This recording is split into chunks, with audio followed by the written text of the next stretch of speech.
specifically wanted to ask you about the current city councilman for District 5, Tom Waniewski. What would you do? What do you think are some of the things that he's done right? What do you think are some of the things he's done wrong? He's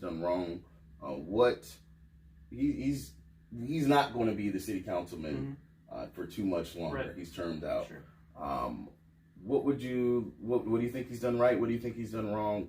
How would Connor Kelly be different? Sure. Well, I think Tom Waniewski's done a lot of good things for our district. I think that he is, as far as everybody on council currently, I think he's one of the best that knows the numbers. I think he's done well with budgeting. I think that he knows the district really well. I know that he has invested a lot into the community. So as far as that goes, I know that he has also been really quick with responses to people's complaints.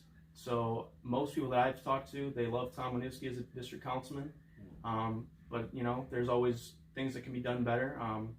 Personally, I would, if one thing I say I'm not happy about or disagree with is some of the comments he's made in the past.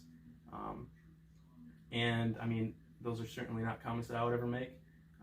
What comments? Can you explain to people who might not know what those comments are? Well, number one being back in when he was in his mayoral run, 2017, his comment about the flower pot, someone having their flower pot stolen in West Toledo is just as much of a crime as someone shot in the central city. Okay. I found that offensive and inappropriate. That's not something I would say.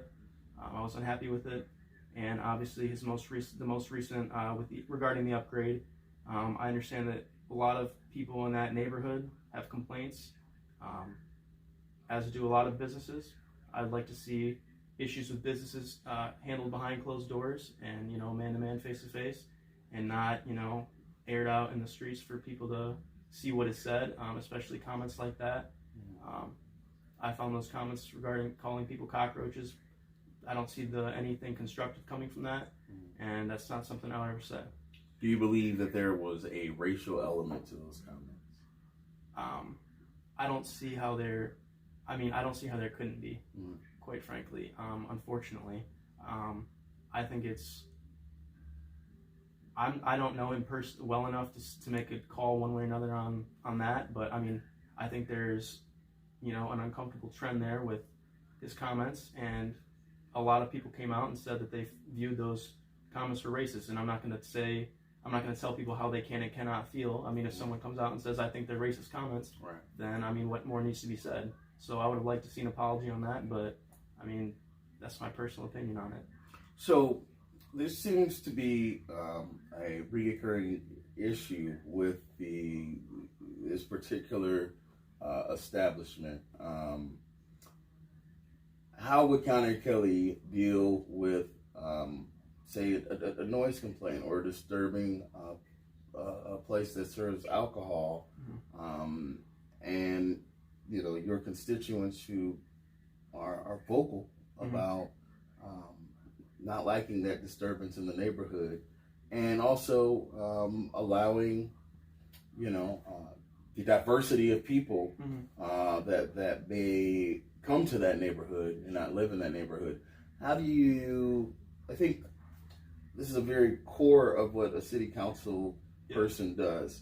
How do you try to resolve those issues in a community that a lot of times are cultural and economic differences that exist between people? Sure. Yeah. Well, I think one thing we all know is when it comes to government, you're never going to make everybody happy.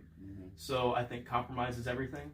I think there is a lot of room for compromise on issues like this. I mean, I don't think anyone wants to have loud noises next to their house when they're trying to sleep. No one wants to live in a loud neighborhood.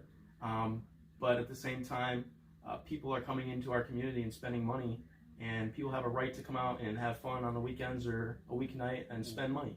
So I think there's a lot of room for dialogue on that. As far as the noise complaints, I mean, there was an issue beforehand with Nick and Jimmy's on Monroe Street. There was a lot of noise complaints happening there, and I believe what they did is they moved their music off the patio and inside, and then that solved that issue.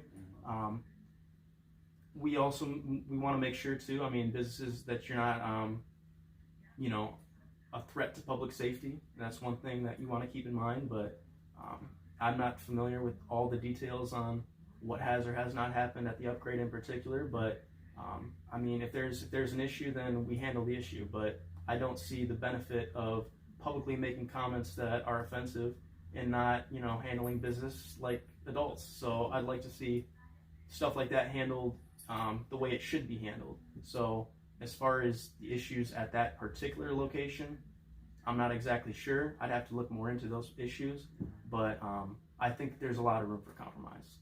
So it's September 10th. Somebody's walking into the voters' booth. They see Connor Kelly, District 5. That's right. What do you want to go through their mind? Well, what do I want to go through their mind? As I've just said a minute ago, I've lived here my entire life. I feel like I know the issues.